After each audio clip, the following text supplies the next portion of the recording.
Hey guys, so in this video I'm going to show you guys how to do EO and how to apply it to any method you do, like Roux, CFOP, ZZ, and of course ZB, of course.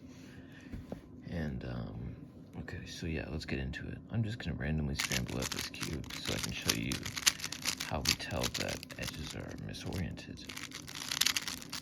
So basically, it really depends on which way you hold the cube. So if you're holding it this way, for example, I haven't taught you how to do it yet. I'm just saying, this one is misoriented,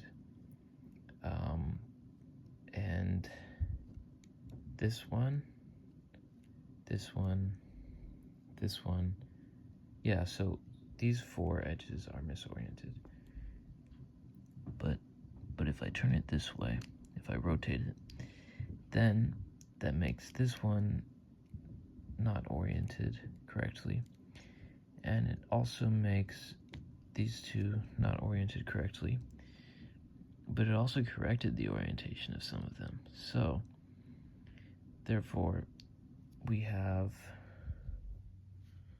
I think we still have four misoriented edges, but they're in different places, so you can kind of rotate around to see like which ones are the best. Of course, there's ones for every, kind of Y rotation. So like if you're color neutral, this makes it a lot easier to find the best sort of perspective to do this from. But I think I'm gonna make it easy and go from here, because this is just the first place I went. So the way I see this is, the way you need to recognize if edges are misoriented is basically if they can be solved with R moves. So for example, this edge is good because it can be solved right here, just like that, with an L move. And for example, if I tried to orient this edge using an R move, it's still misoriented. So you need to use an F move or B move to orient it. So the way I see this is that there's really like basically four different categories, I'd say. So basically, first one is in this middle layer right here, the belt that goes around the second layer of the cube when you're holding it. And if the top color, let's say it's white or yellow, is facing towards you, that means that it's oriented. Or if it's facing way towards the back, like on this side, then it's oriented. But there's no oriented ones here that are white or yellow. So, and if it's facing away, then that means it's misoriented. So this is yellow and it's facing away, so that means it's misoriented. And if this one is yellow and it's facing away, that's also misoriented. Now, the second category is also in the middle there. If the front and back colors, so let's say orange and red, since we're holding it from the orange and red perspective, I'd say, if the edges with those colors are in the middle layer and are facing backwards or frontwards, then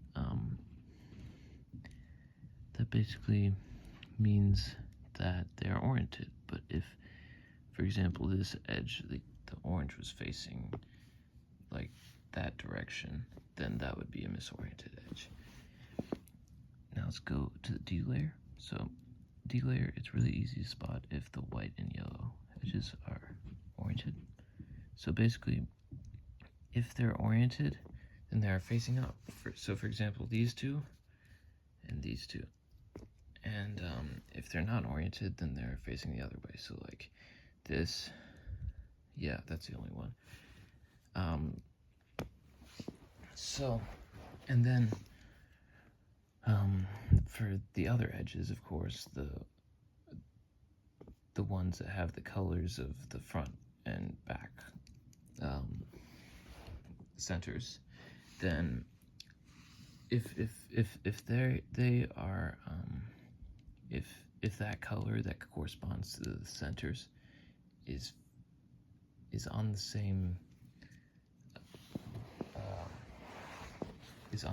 line in which it can be put there using a U or a D move, then that basically means that it is misoriented. But if for example it's facing up or down like these ones, then that means it's oriented, because you can just orient it using an R, U, or D move. So basically this is the basics of edge orientation. Or not edge orientation, but how you find edges that are misoriented. And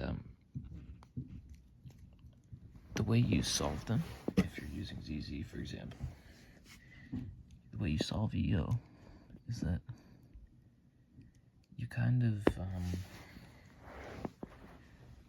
you have to use F and B moves, right? But the way that's most efficient to do this is, of course, to put them all on the front or the back layer, or not layers, centers. So basically, if you see that, for example, these two edges are misoriented, these two are misoriented, and those are the only ones misoriented, right? Then you can do an R2D to put these two here, and a U to put these two here, but you cannot use an F or a B move. And once you have them here, that did not disrupt any of the other edge orientation, but these four are bad. So you just do an F move and they're all good. So, and then you just solve.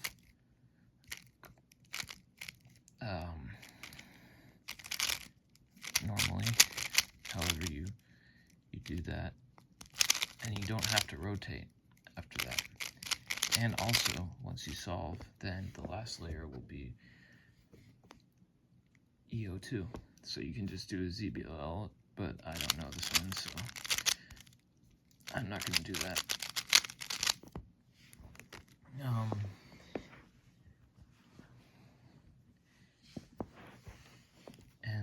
I think this can be applied to multiple things, but also if you have different edge patterns, it has to be even number, like 4 or 6 or 8 or 12. Then you basically just do them in, you can either do them in like instead of 3, you can make 3 edges, 3 bad edges, 1 bad edge. Like for example, oh no, wait, I didn't make the right amount, did I? Whatever. Anyway, so for example, this is 2 bad edges, right? So right here, these 2. And so an efficient way of solving this would just be to do a U, to put this bad edge over here, do an F, and then that makes these 3 bad and this one good. So then you just replace it and do that, and now they're solved.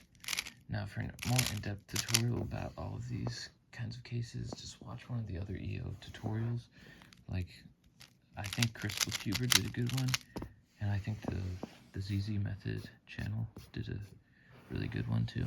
I forgot who did that one, but yeah, I'll link in the description. But now let's talk about what you can kind of use EO for in the other methods. So for example, in the ZZ method, right, you just do it. but if you're using CFOP, right, a simple way of doing this would be, if you kind of are trying to plan the best way to do an F2L pair, for example, during inspection, you can see that, like, which edges are oriented there. So you can use that to your advantage, knowing which moves that there are going to be used. So you can see if your cross has F or B moves, if that kind of misorients the edge, so, or orients it in some cases. So for example, if I were to do this cross as L prime U2 R2 U prime L2 and then U prime B2, and I forgot to tell you, double moves, if they're F or B double moves, then they don't misorient the edges like F2 or B2. And then you do D. All of these are oriented, and it appears as if the only misoriented edges here are here, these two. So then you can know that this F2L pair right here would have to be solved using a rotation or an F or B move. So therefore you solve the other ones first, but you can plan this in inspection.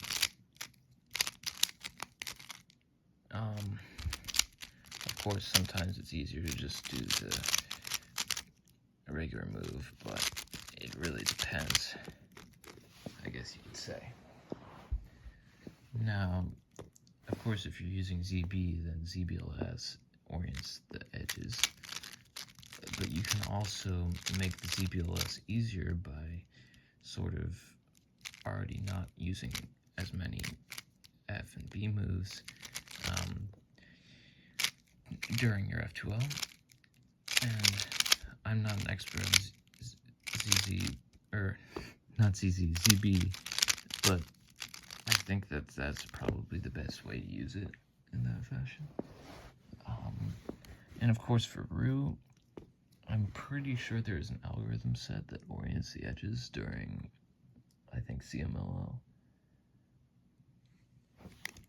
But either way, there is a way to do a ZBLL. I forgot the method's name, but I will also link that in the description. And also, sorry, I forgot to give credit to JavaCuber, because I think he was the one who first had the idea of using the EO sort of inspection F2L thing. So, yeah, thank you for watching, and I hope you guys like this video. I know it's not that high quality, but I just don't like editing. Sorry. And sorry I haven't been uploading lately. It's just school started, so it's been a little bit chaotic.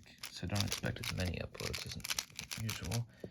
And make sure to subscribe if you like the stuff that I'm doing here. So, and you want more, it's just not going to be necessarily every week, but I'll try. Anyway, thank you for watching. Bye.